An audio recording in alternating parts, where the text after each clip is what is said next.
Welcome back to Ready Budget Go. My name is Drew, and on this channel we talk about household budgeting, saving money, and achieving our financial goals. But this week I want to talk about FinCon.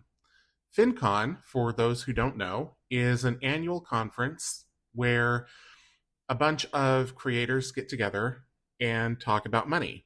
So their official tagline is Money Nerds Unite. And this conference expo is really aimed at creators in the financial space, but if you do anything with money or even just have an interest, this conference really is for you. So don't feel you need to be a Wall Streeter or an influencer with tens of thousands of followers. Most of the people who attend are invested in explaining money concepts in plain language, so there's very little jargon. There's also places for affinity groups, and I'll talk more about those kind of as we go into detail. The biggest one is women in money. So the demographics are about 50-50 male female, and there is a big push around women in money and events specifically for women. I will go over what some of those events are. Obviously, I didn't attend those because I'm not a woman, but I can at least give some explanation of what was available. Okay, so in terms of when, FinCon is usually held in late summer or early fall, and it is held in a different city each year. In 2024, it was in Atlanta. This year, it was in Portland, Oregon, and next year in 2026, it will be in Palm Springs, California. My hunch is that for 2027, it's going to be somewhere either on the East Coast or further east, like maybe Chicago, maybe Philadelphia. It's probably going to go back east. Um, let's see. Okay, so FinCon attracts around 3,000 people each year, and that's in terms of tickets sold. Obviously, there are going to be a certain number of people who buy a ticket and then don't attend. That was actually me for Atlanta. I bought a ticket and then I didn't go. Reason being is just Atlanta is really, really hard to get to for me. There are direct flights, but it's like 6 hours in the air. Well, it'd be like 5.5 hours going and 6 hours coming. And on a narrow body jet, that's just more than my body can handle. So I decided to skip it. It's also, losing a day to travel on either end. And in 2024, it was a 4-day conference. So now it's a 3-day conference, which helps because by day 3, I was whooped. Um, it gets people from all walks of life, I would say, all ages and all abilities. Mainly, you're going to find Gen X and Millennial just because that's about the coterie that is in their career phase. So that's who you'd see. But there were certainly Gen Z, there were certainly baby boomers. So you get everybody. FinCon was created by Philip Taylor, who is a CPA. His father is or was also a CPA, but Philip decided to go his own way and started blogging. This was about accounting or accounting practice. And in 2011, he decided to get all the bloggers together, and that is how FinCon was born. Nowadays, there is not much accounting content just because I think accounting in particular, it's an established discipline. It's very well regulated. There's GAAP, the generally accepted accounting principles. So it just doesn't change all that much. There's not really that much to discuss at a conference every year about accounting specifically. But certainly there are accountants there. There are CPAs, people who specialize in accounting disciplines like income tax, things like that. You find those people at FinCon as well. And so, at any rate, the story of FinCon is that over the years it expanded to all personal finance and all platforms. So you get authors, you get podcasters, YouTubers, coaches, professionals, anybody under the sun who has anything to do with money, either as their full-time job or as a hobby, will find a place there. And I'm going to keep hammering on that point because I think it can be very intimidating to go to a conference and feel like maybe it's not for you or maybe you're not going to fit in. You're going to fit in. Trust me. I certainly had some of that trepidation too, but I thought, for me, FinCon was local this year. I live in the Seattle area. It was in Portland, so it took 3 hours to get there. And I thought, if I don't fit in here, then it will just be a nice trip to Portland, and I'll just go hang out with my friends instead. But I really got a lot out of this conference. And no matter what walk of life you come from, if you're listening to this, you will too. Okay, so let's talk about the schedule and how that kind of works. So each day, um, there is a schedule for the conference, and there are things that are open to everybody. There's things that are only for certain groups or certain interest areas. So I'm going to walk through kind of each day one by one. So let's start with the first day, which was Tuesday, September 9th. And this is not the first day of the conference, but this is the day before the conference. Excuse me. So the first thing is that there's early check-in available. So this is so you can go and get your badge. And excuse me. And then on the first day of the conference, you don't have to wait in the long registration line. You can just go right to your first session or to FinCon Central or wherever. And I'll explain what FinCon Central is in a little bit. So early check-in was open from 4 to 6 p.m. There was also a Women in Money food carty party, and that was at 6:30, and that was at the Midtown Beer Garden, and presented by Ally Financial, and that was for people. Well, it was for women who were interested in getting together and going to a food court for dinner. There was also at 6:30 a community meetup from Stacking Benjamins. They are a financial independence or FI organization, and so that was a meetup that was done somewhere off-site. I'm reading through it now. The Broadway Grill and Brewery in Portland. And then lastly, at 8 p.m., there was something called Expensify's Super Secret Nightcap. Expensify, for those who don't know, is a company that helps businesses track their employee expense accounts. And so it would be similar to Concur, similar to Ramp, similar to anyone else in that space. If you know, you know. But even if you don't, Expensify is headquartered in Portland, and they invited everyone at FinCon, no matter what space they were in, over for desserts and cocktails at their corporate headquarters. So that was a nice gesture. That was from 8 to 10 p.m. on Tuesday the 9th. So that was it for Tuesday. Not a lot, but it also wasn't the first real day of the conference.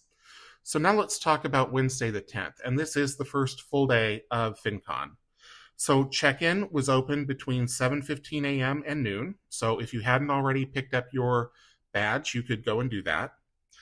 At 8 o'clock, there was a first-timers orientation. I missed this orientation, and I'm sorry that I did, but I think I got through everything okay.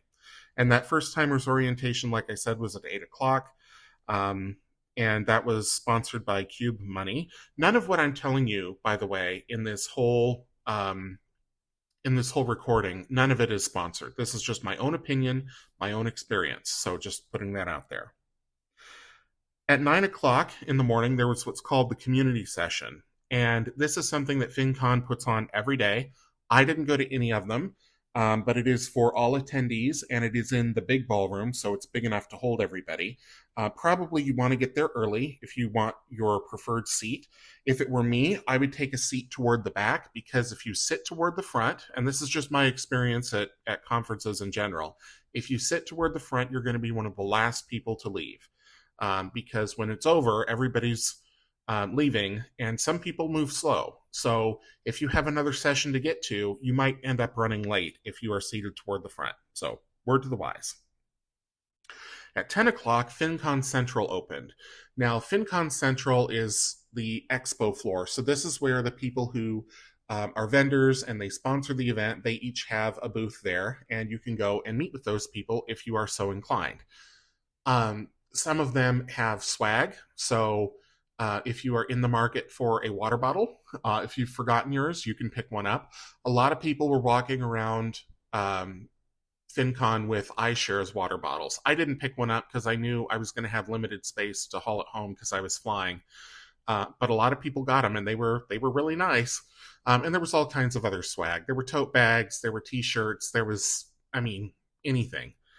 And some of these brands are very interesting to talk to. So I talked to some folks who has some innovative ways of managing money, and that might influence how I do my budgeting in the future. So, just talk to them about who you are, about your interest in money. They are there to talk to creators, but they will also talk to end users. I mean, I'm not someone who creates content around investing, but I own investments, so I would talk to the people at iShares.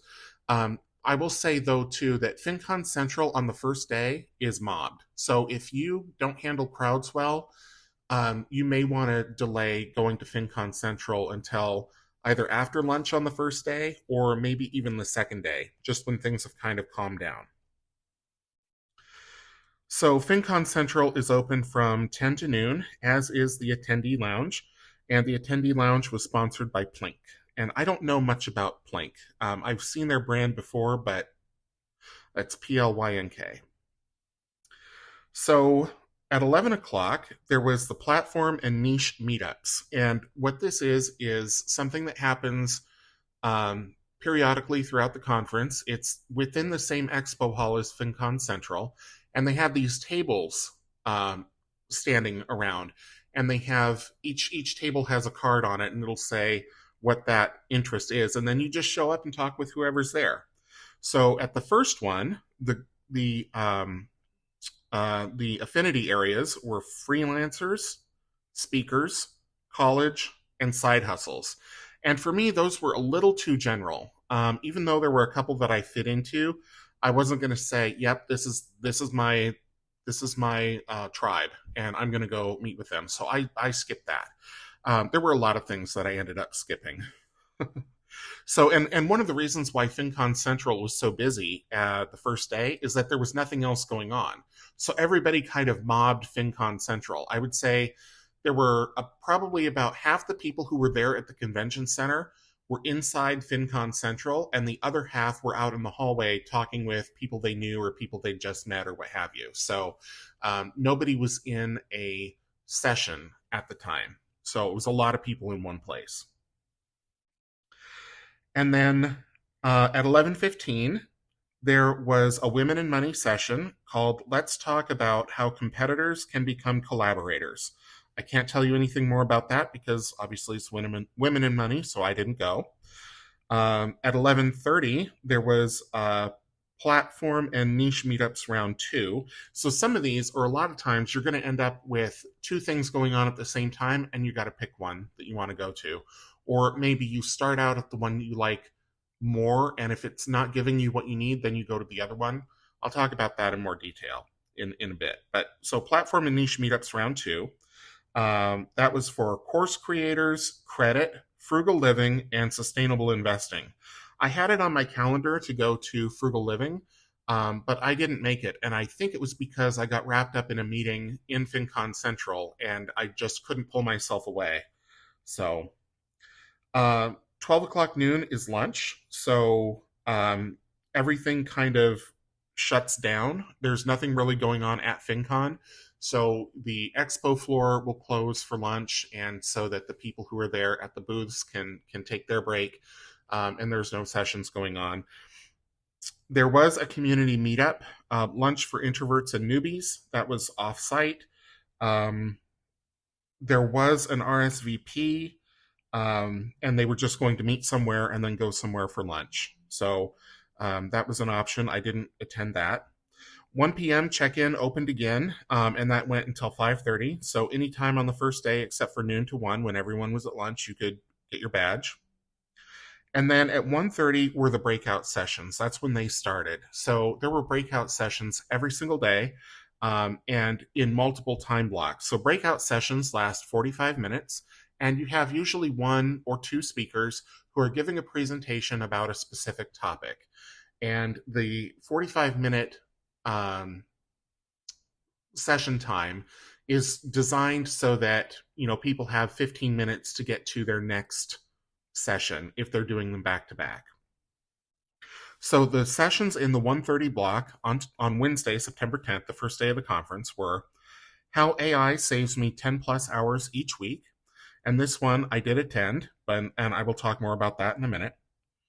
Then Grow Your List, 10 plus realistic rapid fire ways to get more email subscribers fast, the $1 million ARR, 1 hour per week community.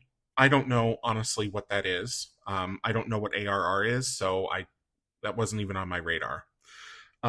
Also at 1:30, FinCon Central opened again after lunch, and that went till 5:30, and the attendee lounge reopened, and that also went to 5:30.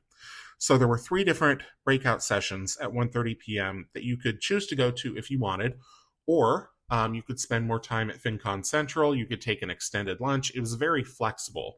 And you're not required to check in at any of these or even to RSVP. All you have to make sure that you're doing is wearing your badge. If you are in the conference center and you don't have a badge on, someone will ask you for your badge and remind you to put it on. So be sure you're wearing your badge at all times.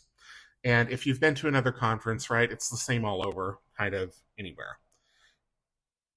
So how AI saves me 20 or 10 plus hours each week. This was a session that was presented by Allison Baggerly from the Inspired Budget. And she talked about how she creates AI agents to essentially automate repetitive tasks, and how she trains that agent in her voice and her style so that the agent is able to emulate it. Now, there's also quality control checks. I mean, she's not just unleashing AI on her customer base or her subscriber base. She is always fine-tuning it, and so sharing her tips and tricks on that. I thought that was an excellent session, and she was very engaging, so well worth attending. Okay, at 3:30 was the next batch of sessions. So there was a break between 2:15 and 3:30, so people could, take a break or go back to FinCon Central or what have you. And at 3:30, there was a breakout session called How Mrs. Dow Jones Scaled Her Brand to 7 Figures, and I attended that one. And I'll talk more about that in a bit. There's also How I Make $10,000 per month as a YouTuber, Small But Mighty, How to Earn Over $500,000 in Affiliate Revenue Without a Massive Audience. So of those 3, I attended the How Mrs. Dow Jones Scaled Her Brand to 7 Figures. If I had to do it all over again, I would not have attended this session. This was a co-presentation with Money, the Money Group, which owns Money Magazine and some other publications, and they also have a publishing arm. And Mrs. Dow Jones is a content creator. The first part of it was a Q&A session with someone from the Money Group, and it felt very scripted. It wasn't so much an interview like a conversation or a fireside chat. It was, a Q&A session, basically, a live Q&A. So I didn't really enjoy that very much, and I also didn't really get a lot out of those answers. I think with some of the questions that were asked, it's one of those, when you have a lot of time to think about it, you kind of edit out the spontaneity and the honesty. Not that she was dishonest, but it wasn't the unvarnished truth. It was kind of a polished, rehearsed answer. After that, which took up most of the time, but then there was a Q&A session, and the Q&A session, like with the audience Q&A session, that was more valuable because that was more off the cuff. That was more real. And I kind of wish that there had just been a short introduction of who she is and what her brand is about, and then, having like a panel or a Q&A with the audience. I think that was the best part. But like I say, that was maybe the last 15 minutes, and it was a 45-minute session that went long. So I ended up leaving that one early just because I had to get to my next session. So 4:30, the sessions available were The Rise of AI Agents, your new virtual team members for growing your business. I did attend that one. There was also From Coaching to Programs, Scaling a $1 Million Business with Webinar Funnels. Teach, Don't Just Trend, Storytelling Strategies for Short-Form Video that Builds Trust. And there was also a community meetup for teachers and former teachers. The meetup was at FinCon Central, and so that was, again, at kind of the affinity areas for teachers and former teachers. So The one that I attended, again, was The Rise of AI Agents, your new virtual team members for growing your business. Now, I did not know at the time that the previous session that I attended was also going to be about AI agents, so I kind of got the same content twice. I didn't know going into it that the first session would also be about the same thing. But it's always good to have two perspectives if it's something that you're really interested in. This was presented by Rick Mulready from a company called Playbook, the AI Playbook. Sorry. So it was good. It was not as memorable as the first one.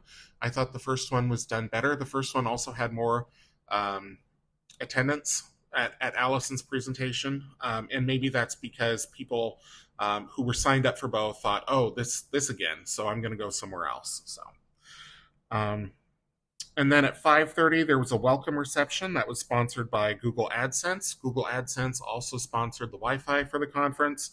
That was between 5:30 and 7, and it was at the Portland Ballroom, which is part of the conference center.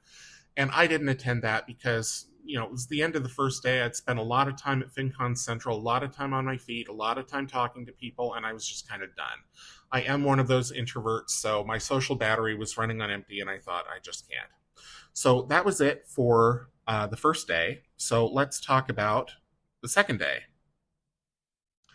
So on Thursday, which was day 2, first thing was at 7:30 in the morning, there was a community meetup, a morning run and walk for money nerds. And that was at the hotel lobby. There was a host hotel for the conference. It was the Hyatt Regency in Portland, which is about a block, maybe a block and a half away from the convention center. I did not stay there. I stayed at a different hotel downtown, and I'll talk more about that later when I talk about the cost of the trip.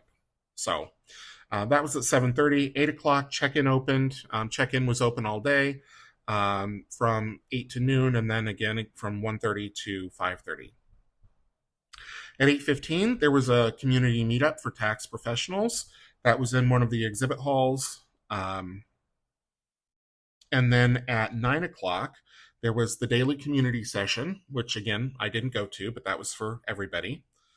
At 10 o'clock, FinCon Central and the attendee lounge opened. And then at 10:15, a Women in Money session presented by Ally Financial. Let's talk about values-based spending. I would have gone to that had that not been only targeted to or only open to women. But them's the breaks, right? So, and then at 10:15, there was also an event called what was Creator Conversations, and it was called Let's Talk About Everyday AI.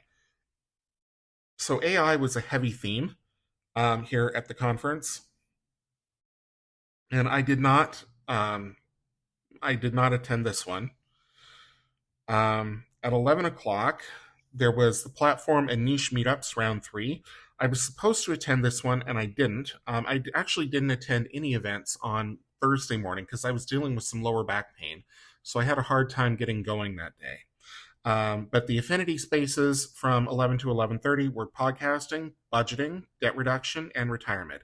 I would have really liked to have gone to the budgeting one, and I will make sure that I do that next year. But I missed out, so unfortunately I can't tell you much about what went on there. At 11:15, there was another creator conversation about let's talk about how successful coaches and advisors are utilizing content as their top business tool.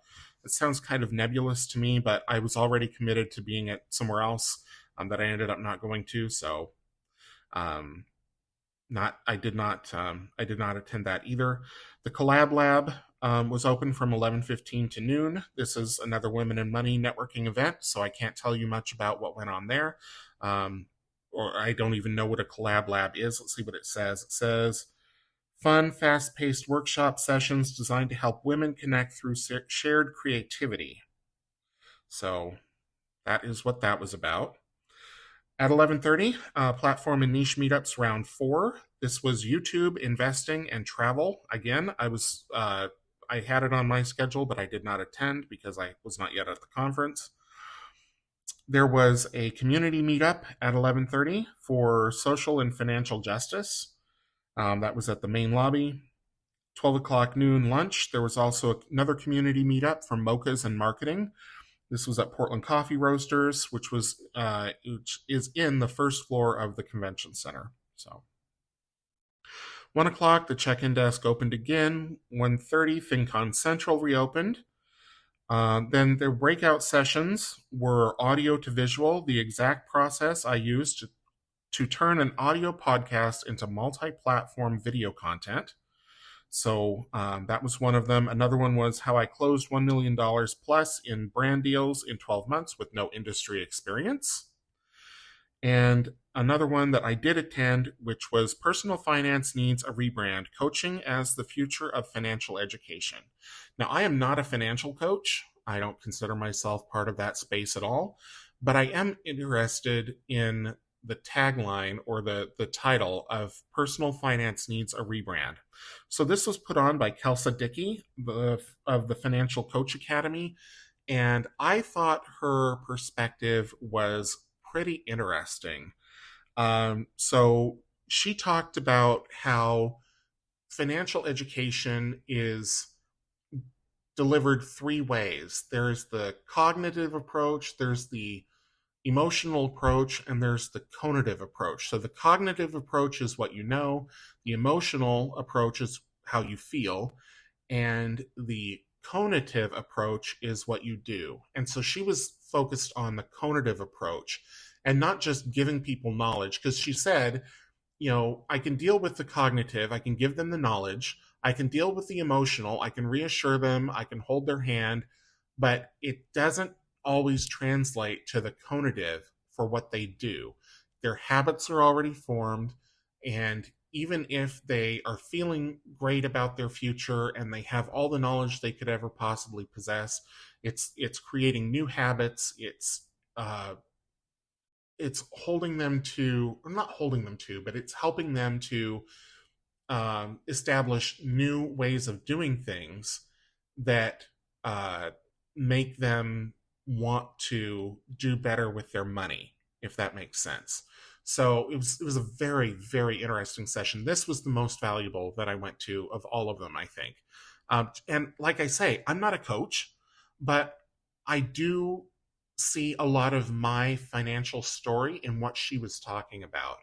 And you see this kind of all the time, right? If you watch any of the big finance shows that are on the internet, and you have people who call in or write in, and they're doing things that they know is wrong.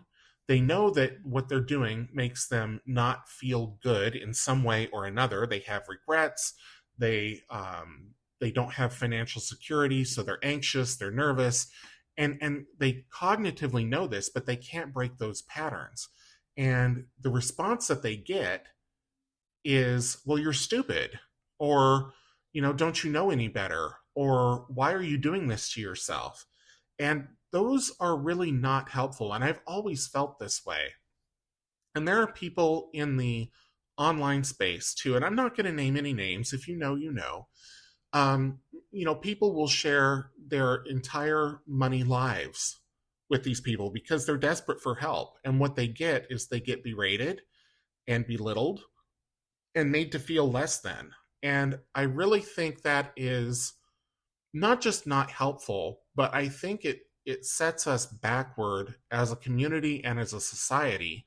And it kind of enhances that money taboo. Because if you find yourself in that place where you're struggling with how to manage your money and you reach out to someone for help and all you get is tongue lashing, then it can make you retreat, right? It's like, oh, I don't want to share this again because I already feel bad enough about myself. Why do I want to be made to feel worse? And so hearing this from someone who's a coach, I could hear the light bulbs go on in the room as she was talking, and kind of that, oh, and I include myself in that too. It was truly, I can't even find a word for it. It was transformative in how I thought about money.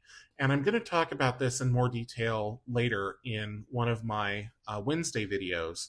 But suffice it to say the reason why I've spent so much time talking about this speaker in particular is because she was so impactful. She made the whole conference worth it for me.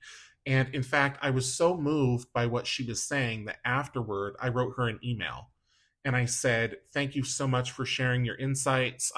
You know, this is something that I always kind of felt in my gut, but I didn't have the vocabulary to describe it and I didn't know how to fully conceptualize it." And she laid it out for us. And I was truly inspired by her. So I don't need a financial coach in my life, I feel, but she is something special. So again, her name is Kelsa Dickey, Kelsa Dickey, Dickey, and her brand is the Financial Coach Academy. So she teaches other people how to become financial coaches, but she also works with clients herself.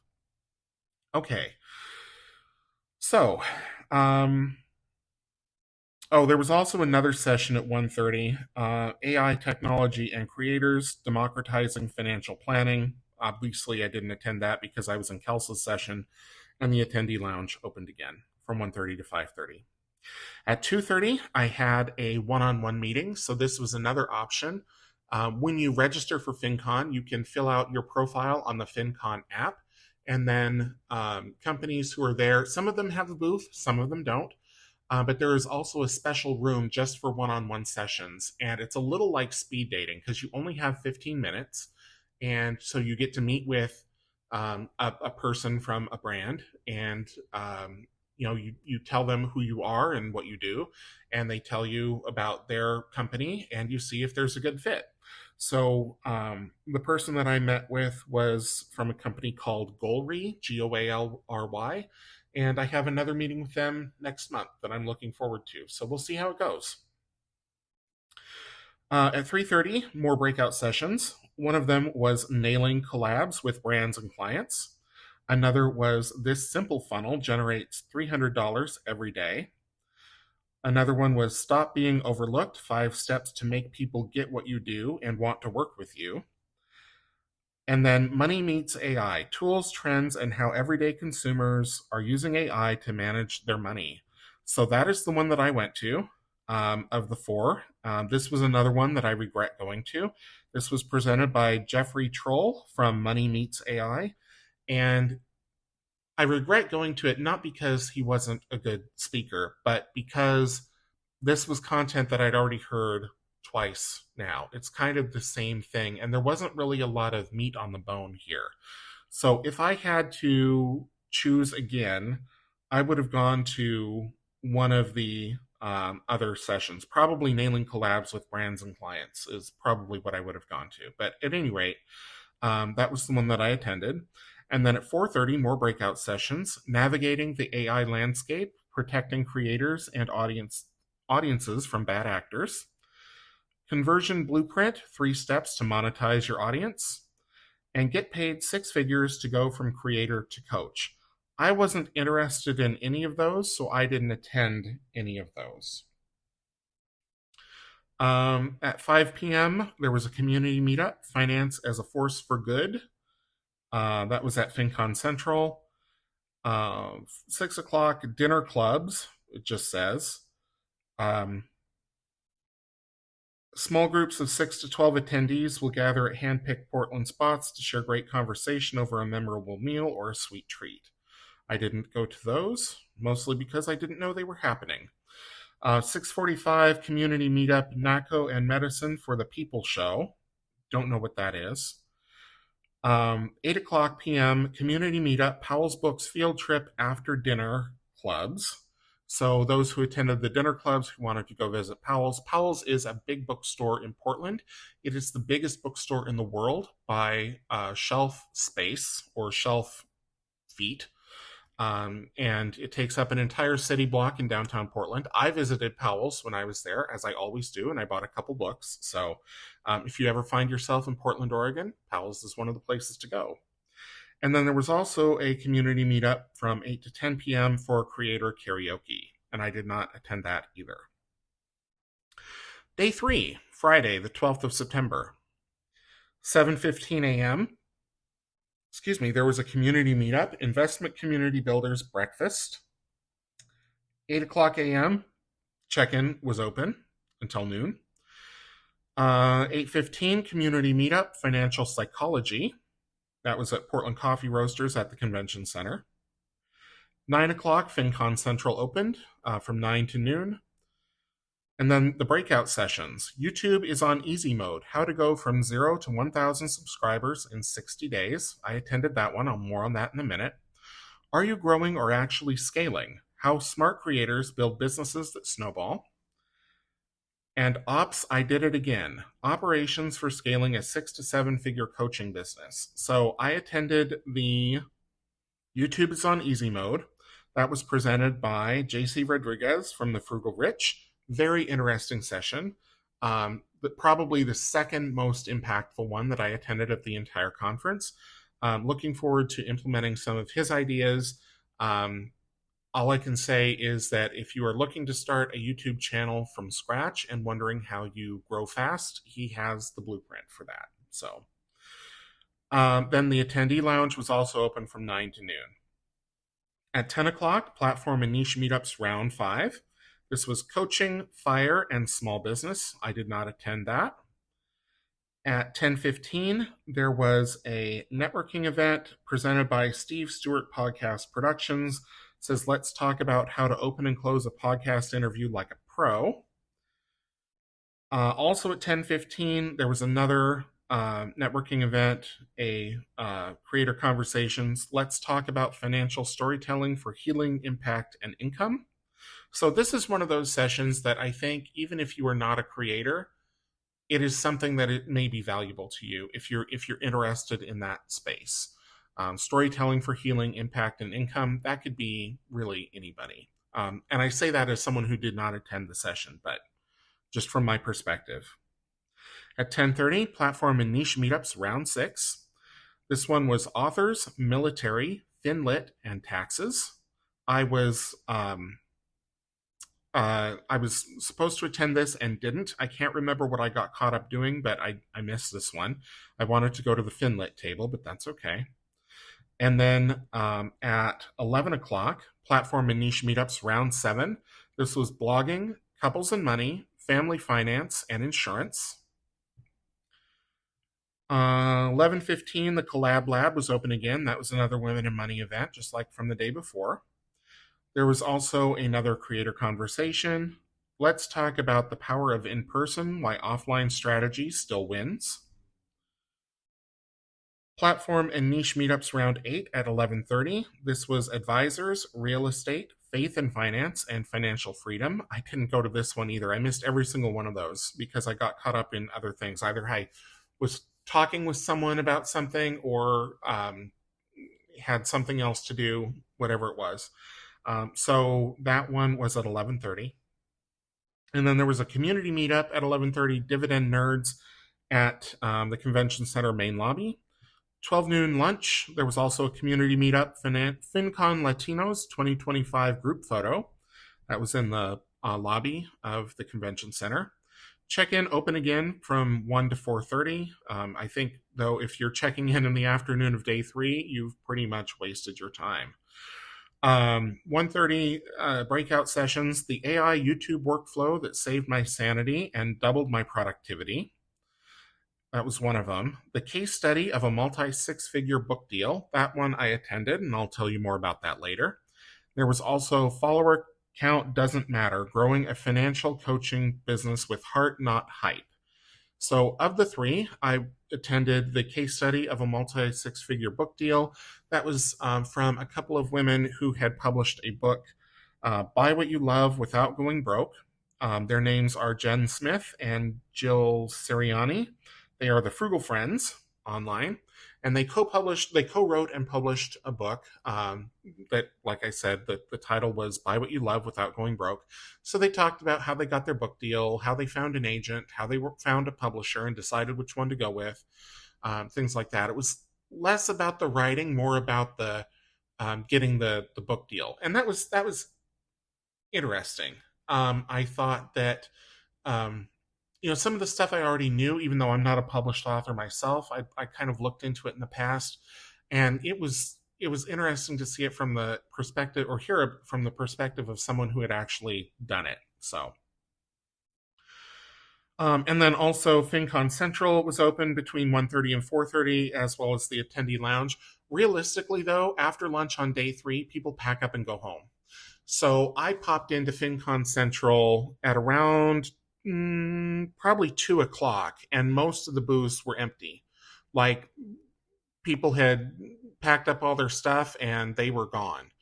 So um, most conferences frown on that. If you are exhibiting at the expo hall, you are expected to be there whenever the expo hall is open. And if you start packing up early, you can get fined, you can get disinvited to future events. They take it very seriously. So I was really surprised at how many people were just gone from the event by then. But realistically, the whole conference had kind of petered out. I think people kind of peak on day 2, and by day 3, people decide it's probably not worth it, and people are leaving for the airport to catch their flights, especially when you're on the coast. I think people who are flying cross country and they don't want to take a red eye, that's really when they're probably going to leave, especially if they don't want to give up part of their weekend, because FinCon is Wednesday, Thursday, Friday. So um, at 3:30, there were more breakout sessions. How our 3-year email funnel makes millions. How we grew our YouTube podcast to 120K subscribers and 2.8 million views. I attended that one. More on that in a minute. Blogging in the age of noise, standing out when everyone's using AI. And community meetup, a queer money meetup. So that was at FinCon Central tables. So I attended the breakout session, How We Grew Our YouTube Podcast to 120K subscribers and 2.8 million views. That was presented by Chad Carson and Michael Wen of Coach Carson. And so they talked about exactly what the title implies. They talked about how they grew their podcast using AI workflows. It's one of the themes. So it was more of the same that I'd already heard. But it's hard to know that going into it because everybody writes their descriptions differently. So next year I'll know better. I still stayed for the whole session. I think it's rude to walk out in the middle of someone talking, unless it's an emergency, or if they go long. I mean, I've once it was time up and I had to go to a next session. If they were still talking, unless it was somebody really engaging, I would get up and leave. They know they have 45 minutes. If they go over that, they're not respecting my time, so I no longer feel compelled to sit quietly and listen. And that sounds terrible to say, but the reality is, FinCon moves at a pretty fast pace, and you are competing with other people to get seats in the next session. And if you're one of the last people there, or if you walk in late, and that happened in every single session I was in, it would start and the room would be half full, and then people would keep trickling in and trickling in and trickling in. And I think some of it was just people having to take a bio break, or taking longer than they thought to get to a new place, whether they met somebody or they ran behind, whatever the case may be. But people were walking in the middle of people talking and then kind of weaving their way through the crowd to find a seat. I found that pretty rude, but it happened all throughout the conference, so, what can you do? One thing that I will say, though, is that during those sessions, I don't think I heard a cell phone ring more than maybe twice. There was one guy who sat right next to me in one of the sessions who left his cell phone on, and it kept chirping away with texts or calls or whatever. And I was giving him the death stare because nobody else was getting phone calls or anything like that. We all had our phones on silent or what have you. So people were pretty respectful from that standpoint. But climbing over people when they came in late, getting up in the middle of a presentation and walking out the door, I mean, human nature is what it is, I suppose. So anyway, off my soapbox for that. At 4:30, there was the closing community session. So they didn't have that one in the morning on day three, it looks like. That was only in the evening or the afternoon. I did not attend that one. I think that is when they announced the next year would be in Palm Springs and yada yada, and thanking everyone for coming. So I did not attend that. It was an hour. And again, late afternoon, day three, I was just kind of burnt out. And then at 6 p.m., there was a community meetup, Points and Miles bloggers, and that was at the Midtown Beer Garden in Portland. So, and that was the conference. That was the whole thing. So, all that being said, my takeaway again, I found it incredibly valuable. It was worth the experience. I am sorry I was not able to go last year when I had a ticket. If you buy a ticket, just know that it is non-refundable. So you are locked in. And if you can't go, you cannot transfer your ticket. Um, you cannot get a refund. And that's pretty much par for the course at these conferences. Your badge is printed well in advance, so it's there with your name on it. I don't think they took on-site registrations. I don't think they did. I didn't see anybody doing it, but who's to say? So at any rate, that is the whole conference in a nutshell. So let's talk about cost. So for me, getting to Portland was relatively inexpensive. It was about a $30 Amtrak ticket each way. Although I flew home because I knew I was going to have less stuff leaving than I was coming. And if I can fit it on a plane, I would much rather fly. I don't particularly love the Amtrak trains here on the West Coast. So I decided I was going to fly home. And that, of course, is more expensive, but for me, I felt it was worth it. Um, Transportation in Portland. So I do not drive. I've talked about that many a time. The conference, well, not the conference. So Travel Portland provided hop passes, and hop passes are the local transit pass, good for all 3 days, plus on the Saturday, because you could use it to get to the airport, which I did. So I used the heck out of that pass that they gave us, and I sent them a thank you email saying that I really appreciated that. I wish I would have known that before I put $28 on my virtual hot pass card, but I'll have that to use, next time. So that's transportation. The cost of the conference itself. Tickets are typically $299. Right now, and I say right now, as of this morning, there were still some advanced tickets available at $249 for next year. But once those are gone, they're gone, and there were about 50 left as of this morning. So the cost will go up to $299, and that is for the basic pass. There's also something called an all access pass, and an all access pass you get preferred seating at the breakout sessions. You get I don't know what all else, honestly, because I didn't buy that pass. It was $599, I think, for the all access pass. And then a creator pass is $1,000. And a creator pass, I think, and don't quote me on this because I'm not sure, I think that's what allows you to reach out to other people and schedule like one-on-one meetings. I think that's what it is. And maybe it's not called the Creator Pass. I should have written this down. I apologize. But if you go look at the FinCon website, which is finconexpo.com, you will be able to see all of the different pass levels. And there's three. So there's the basic pass, which is $299 normally. The next step up, which is the all access, which is $599. And then the third tier is $999. So that was that, and I spent that money months ago, and that's a business expense, which is why it didn't show up in my budget.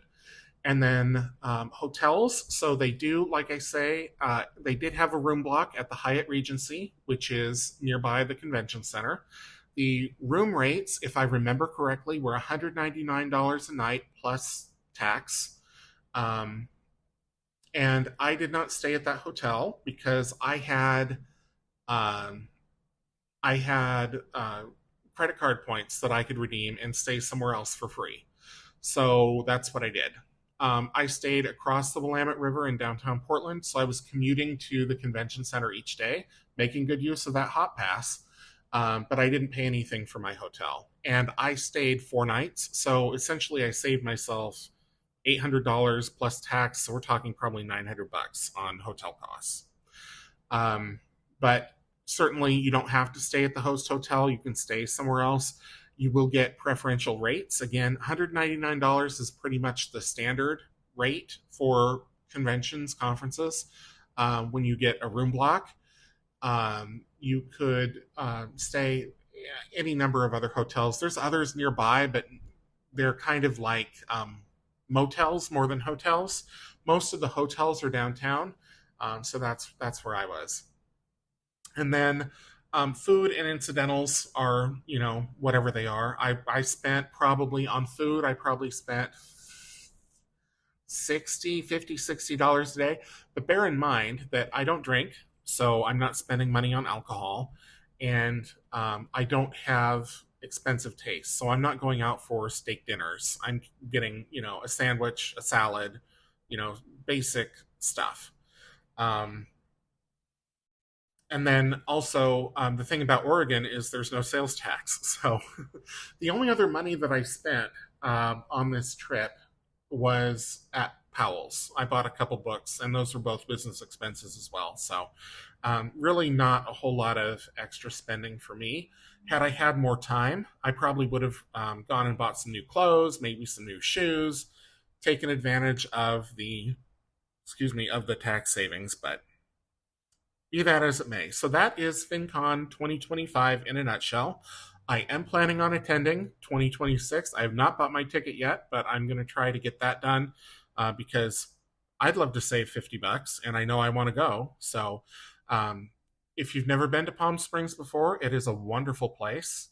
If you can, plan on spending a couple extra days if you're looking to possibly attend. It is well worth it. I didn't write down the dates, but it's going to be the same time in September, roughly. I think it's the 16th through the 18th in 2026. So again, go to finconexpo.com for all the details. And if you do plan on attending, as we get closer to the actual time, let me know. And maybe we can meet in person because I'd love to meet other people who are into our space. I will say that I did meet one content creator in the budget space. I'm not going to mention her by name just because I'm not sure she would want me to.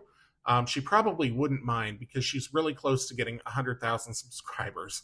And anyway, she was pretty cool. But we are way underrepresented at this conference. So I think, if possible, it'd be great if more people could attend, make our voices heard. The people that I know in Southern California, I hope that they attend. Southern California, Arizona, Nevada, people who can make the drive. I think it's well worth the trip. But even if you have to fly, like I say, you can make a vacation out of it. You really will learn something. I did, like I said, my favorite session was about the conative method and how people change their habits around money. It made the trip. So that's all I'm going to say about FinCon. If you have any questions, by all means, please leave them in the comments. I will answer anything that I can, as well as I can. And like I say, if you attend next year, I look forward to maybe meeting you in person. So thank you so much for listening.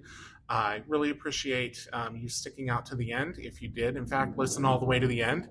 And I'm also appreciative that the motorcyclist that just roared past waited until I was almost done to come flying down my street. So anyway, thank you so much for listening. If you enjoyed it, please leave it a thumbs up, comment down below, and I will see you soon. Take care.